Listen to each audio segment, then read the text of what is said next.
Om Sai Ram, Chapter 8. Importance of Human Birth. Sai Baba begging food. Baijabai service. Sai Baba's dormitory. His affection for Kushal Chand. And as hinted in the last chapter, Hemant Pant now explains at length in his preliminary remarks on the importance of human birth and then proceed to relate how Sai Baba baked his food, how Baijabai served him, how he slept in the masjid with Tatiyat Kote Patil and Mahalsapati, and how he loved Kushal Chand of Rahata. Importance of human birth.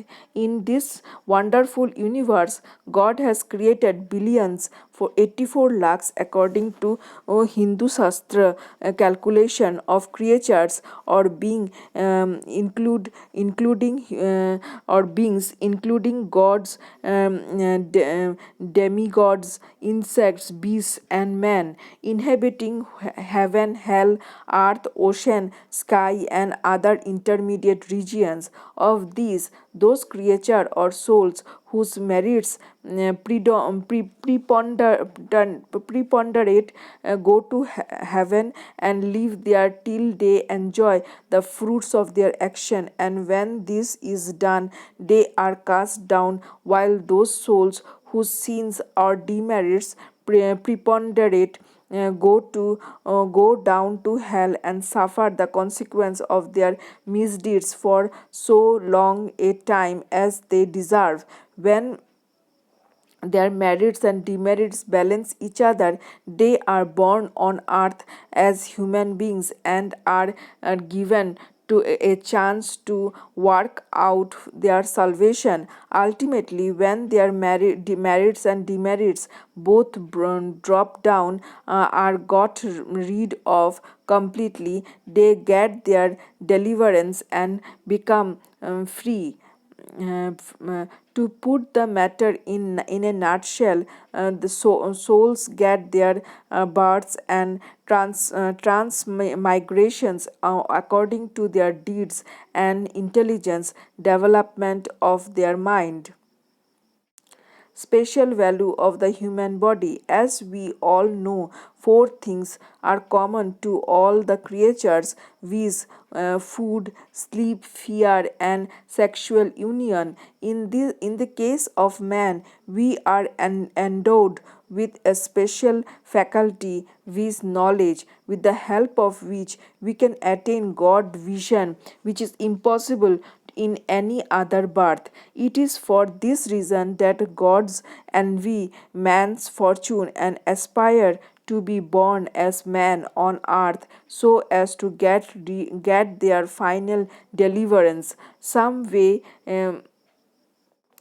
say that there is nothing worse than the human body, which is full of filth, mucus, flags, and dirt, and which is the subject to decay, disease, and death. This is no doubt true to a certain extent, but in spite of these drawbacks and defects, the special value of the human body is that man has got the capacity to acquire knowledge. It is only due to the human knowledge that one can think of perishable and transitory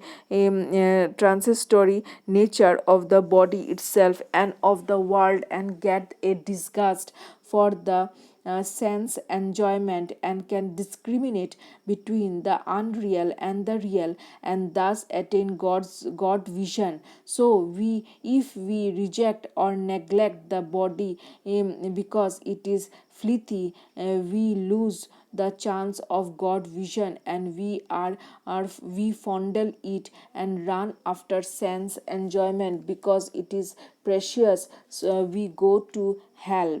The proper course therefore for us to pursue in the following is the following, that the body should neither be neglected nor fondled, but should be properly cared for, just as a traveler or on horseback takes care of his pony on the way till he reaches his destination and returns home. Thus the body should ever be used or engaged to attain God vision or self realization. This is the supreme end, which is the supreme end of life.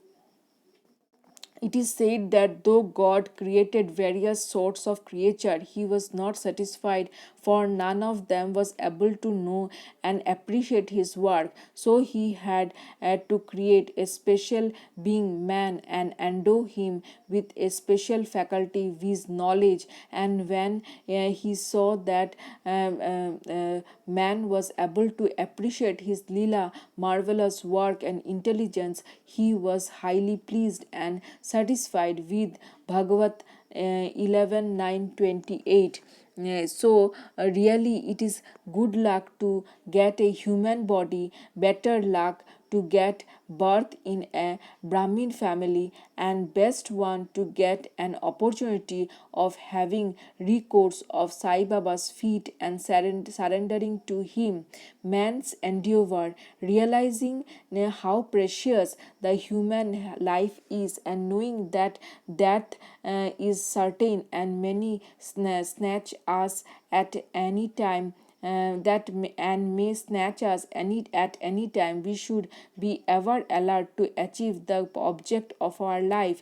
We should not make the least delay, but make every possible haste to gain our object, just as a widower is most anxious to get himself married to a new bride, or just as a king leaves no stone unturned to seek his lost son, with all earnestness and speed, we should strive to attain our and that is self realization, casting aside sloth and laziness, a warding of drowsiness. We should day and night meditate on the self.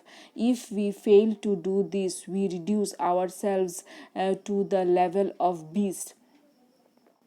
How to proceed? Most effective and speedy way of to gain our object is to approach a worthy saint or sage Sadguru, who has himself attained God vision.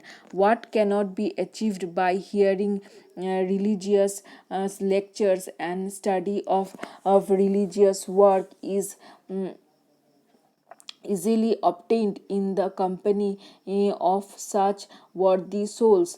Just as the sun alone gives light, which all the stars put together cannot do, so the Sadguru also alone imparts spiritual wisdom, which all the sacred books and sermons cannot infuse. His movement or simple talks give us silent advice, the virtue of the forgiveness, calmness, disinterestedness, charity, benevolence, control of mind and body, egolessness, etc., are observed by the disciples as they are being practiced in such pure and holy company. This enlightens their minds and lifts them up spiritually. Sai Baba was such a sage and Sadguru, though he acted as a fakir, mendicant. He was also always engrossed in the self. he always loved all beings in some in whom he saw God and divinity. By pleasures he was not elated, he was not depressed by misfortunes. A king and the pauper were the same to him. He whose glance would turn a beggar into a king used to beg his food from door to door in Shirdi, and let us know now see how he did it. Baba begging food. Blessed are the people of Shirdi, in front of whose house Baba stood as a beggar and called out, "Oh, Lacy, give me a piece of bread," and spread out his hand to receive the same. In one way, he carried tumbrel, tin pot, and in the other a jholi or chopadari, that is a rectangular piece of cloth. He daily visited certain houses and went from door to door. Liquid or semi-liquid things such as soup, vegetables, milk, and buttermilk were received in the tin pot, while cooked rice, bread, and such solid things were taken in the jholi. Baba's tongue knew no taste, as he had acquired control over it. So, how could he care for the taste of different things collected together? Whatever things he got in his zowl and in his tin pot were mixed together and partaken by Baba to his heart's content. Whether particular things were tasty or otherwise was never noticed by Baba, as if his tongue was devoid of the sense of taste. Altogether, Baba begged till noon, but his begging was very irregular. Some days he went a few rounds, on the other days up to 12 noon. The food thus collected was thrown in kundi, that is earthen pot. Dog, cat, and crows freely ate from it, and Baba never drove them away. The woman who swept the floor of the masjid took some 10 to 12 pieces of bread to her house, and nobody prevented her from doing so. How could he who even in dreams never warded off cats and dogs by harsh words and signs refuse food to poor helpless people? Blessed indeed is the life of such noble person. People in Shirdi took him in the beginning for a mad fakir. He was known in the village by this name. How could one who lived in on alms by begging a few crumbs of bread would be revered and respected? But the fakir was very liberal of heart and hand. It is interested and charitable. The tough, he looked fickle and restless from outside. He was firm and steady inside. His way was inst scrutable. Still, even in that small village, there were a few kind and blessed people who recognized and regarded him as a great soul. One such instance is given below. Baija's brilliant service.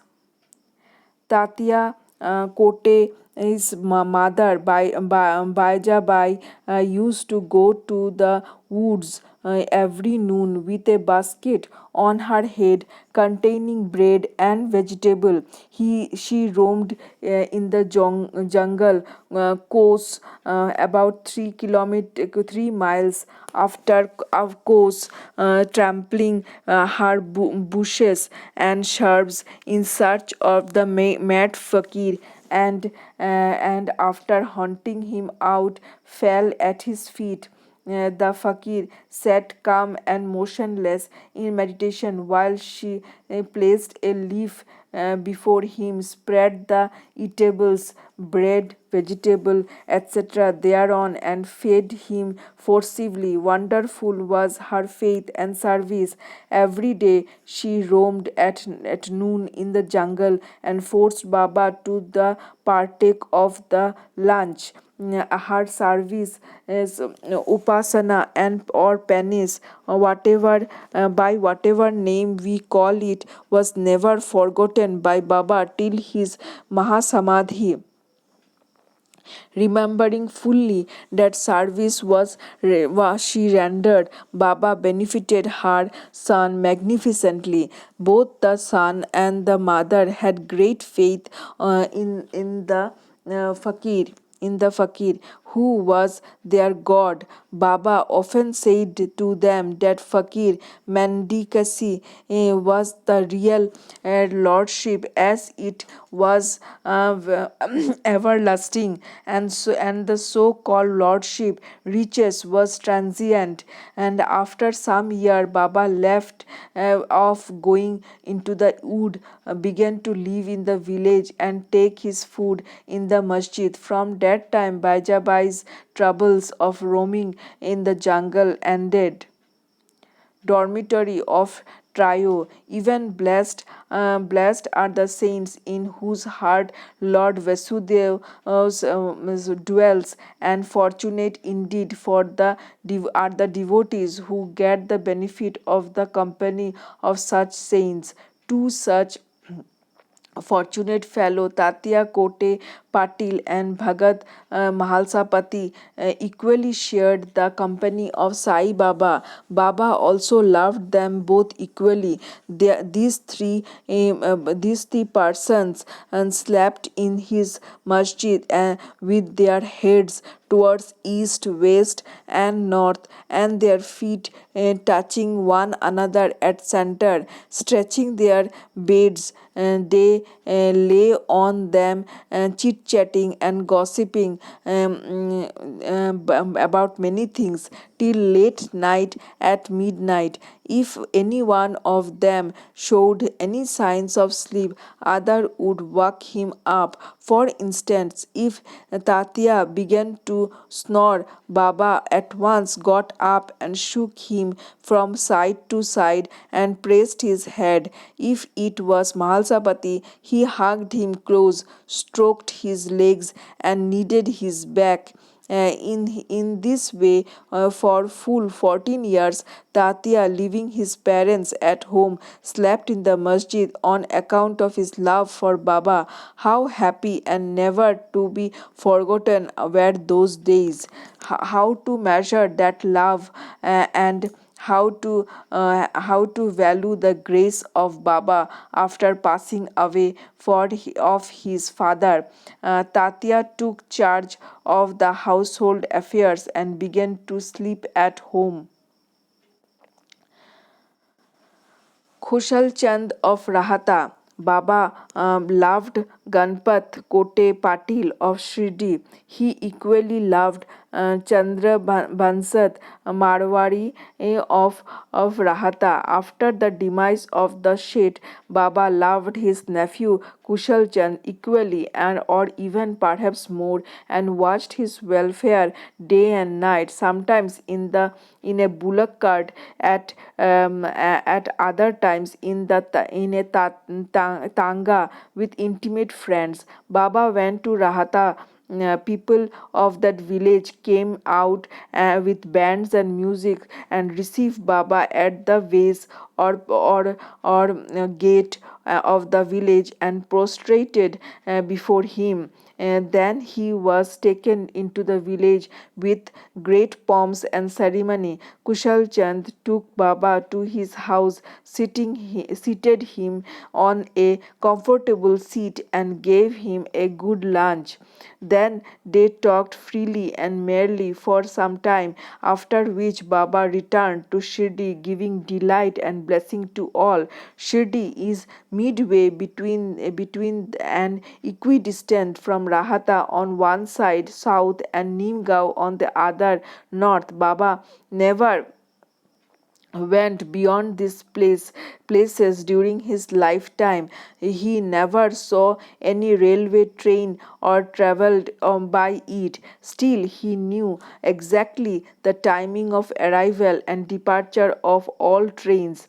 Devotees who acted according to Baba's instructions and their departure, which were given by him at the time of taking his leave, fared well, while those who disregarded them suffered many a mishap and an accident. More about this and other matters will be told in the next chapter. Bow to Sri Sai, peace be to all. Note an incident given in the footnote at the end of this chapter showing Baba's love for Kushal Chand, how he asked one afternoon Kaka Sahib Dikshit to go to Rahata and fetch Kushal Chand to him, and at the same time appeared before Kushal Chand in his noon nap